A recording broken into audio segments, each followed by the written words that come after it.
how to replace the serpentine belt in your 1994 to 96 Cadillac Fleetwood, Chevy Impala SS, Chevy Caprice, and Buick RoadMaster.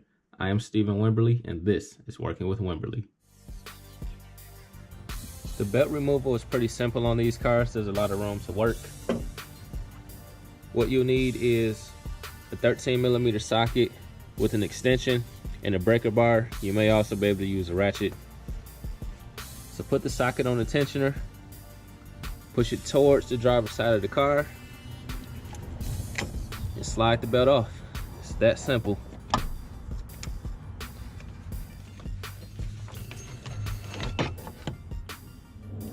The belt routing is right here on the fan shroud. Here's the old belt. There's cracks in it. And here is the new belt. Installation process is just as simple. I'm going to get it routed, but I'm going to leave it off of the alternator. Once I relieve the tension, I'm going to slide it over the alternator. So now I have the belt in position. Once I relieve the tension, I'm going to slide it on the alternator.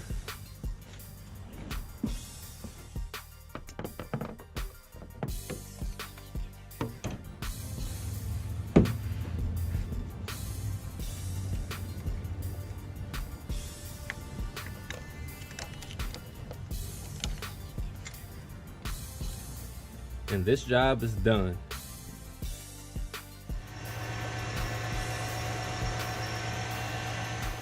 If you found this video helpful, be sure to subscribe to the channel, give me a thumbs up, and leave a comment. God bless you all.